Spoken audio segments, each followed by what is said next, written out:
तमन्ना है हर इंसान की मैं हमेशा सुखी और आनंद में रहूं, कभी भी दुख मुझको न सताए, सदा खुशियों से भरपूर रहूं। प्यारे सज्जनों, देखा जाए तो प्रत्येक मनुष्य का हर समय यही प्रयत्न रहता है कि उसे जीवन में नित्य सुख, शाश्वत आनंद और सच्ची खुशी प्राप्त हो, जिसके उपरांत उसे किसी भी प्रकार से दुख, शोक, चिंता और कल्पना का मुँह न देखना पड़े। ये प्रत्येक मनुष्य की हार्दिक इच्छा है। इसलिए उसके जीवन की जो भी कार्रवाई होती है वो केवल इसी उद्देश्य को दृष्टिगत रखकर होती है।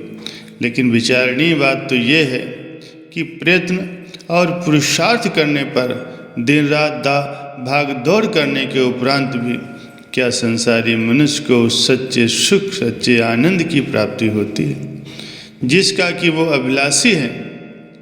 तो उत्तर मिलेगा नहीं। ऐसा क्यों है?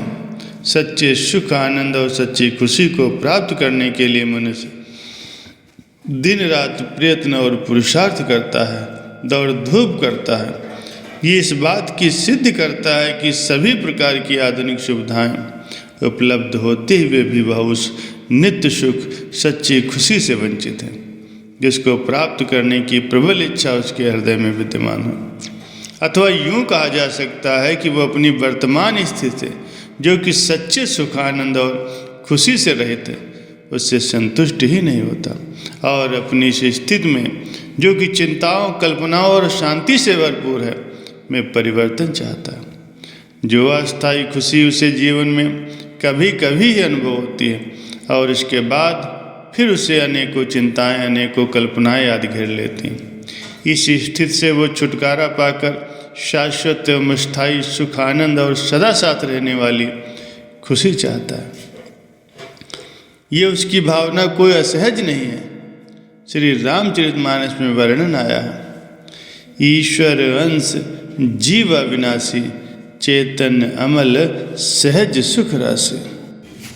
काकभूषुंड जी गरुण जी के प्रति कथन करते हैं कि जीव ईश्वर का अंश है, इसलिए वह अविनाशी, चेतन, निर्मल और स्वभाव से ही सुख की राशि है। तात्पर्य यह है कि सच्चिदानंद स्वरूप सुख राशि ईश्वर का अंश होने के नाते जीव को तो सहज स्वभाव ही सुख रूप और आनंद रूप होना चाहिए। फिर क्या कारण है कि आम संसारी मनुष्य सदा दुखी और अशांत रहता है? हर समय चिंताओं और कल्पनाओं से वो ग्रस्त रहता है, जबकि उसके हृदय में मांग सच्चे सुख, सच्चे आनंद और सच्ची खुशी की, और वो प्रयत्न भी हर समय इसी के लिए करता है। फिर भी सुख, आनंद और खुशी की बजाय उसे दुख व अशांति ही क्यों मिलती है? महापुरुष श्री गुरु नानक देव जी महाराज जी इस विषय में फरमाते हैं, सुख को मांगे सबको, दुख ना मांगे कोय, सुखे को दुख अगला, मनमुख बूझ न हो। अर्थात सभी मनुष्य सुख चाहते हैं और इसी की मांग करते हैं, दुख तो कोई नहीं चाहता। लेकिन मन के कहने पर चलने वाले आम संसारी मनुष्य को ये समझ फिर भी नहीं आती कि सुख के बदले उसे दुख ही क्यों मिलता है। ये एक प्रश्न है जिसका उत्तर खोजना अनिवार्य है। ऐसा क्यों होता है? संसार की ओर यदि हम दृष्टि डालें तो देखने में यही आता है कि आम संसारी मनुष्य ने शारीरिक और इंद्रिय कामनाओं की पूर्ति को ही अपने जीवन का उद्देश्य मान लिया और अपनी सूरत को, अपनी चित्तवृत्ति को इन्हीं में फंसा के रखा। इसका कारण ये है कि अपने विचारों से सुख, आनंद व खुशी का स्थान उसने इन शारीरिक और इंद्रिय भोग पदार्थों को मान लिया और इस कारण से वह इन पदार्थों में ही आनंद और खुशी की खोज करता है। इन शारीरिक और इंद्रिय भोगों की कामनाओं का क्रम कभी भी समाप्त होने में नहीं आता। एक कामना पूरी होते ही दूसरी कामना मनुष्य के हृदय में उठ जाती है और दूसरी कामना पूरी होते ही तीसरी उसे व्याकुल करने लगती है। जिस प्रकार रेशम का कीड़ा अपने अंदर से रेशम के तार निकाल कर अपने चारों ओर लपेट लेता है और इस प्रकार वो अपने आप को उसके अंदर कैद करके दुखी व परेशान होता है और अंततः मृत्यु को प्राप्त होता है। इसी प्रकार मनुष्य भी अपने मन से उत्पन्न इन कामनाओं के जाल में स्वयं को फंसाकर हर समय दुखी व अशांत रहता है।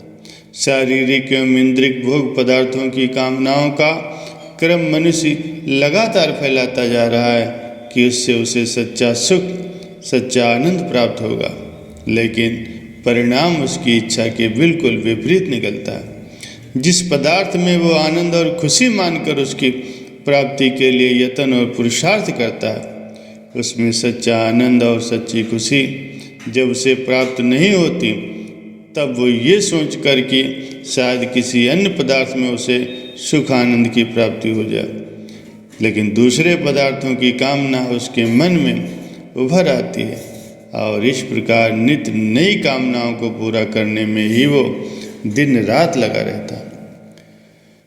इसका परिणाम ये होता है कि इन शारीरिक और इंद्रिक भोग पदार्थों की कामनाओं के जाल में फंसकर वो सदैव दुखी, अशांत और परेशान रहता है।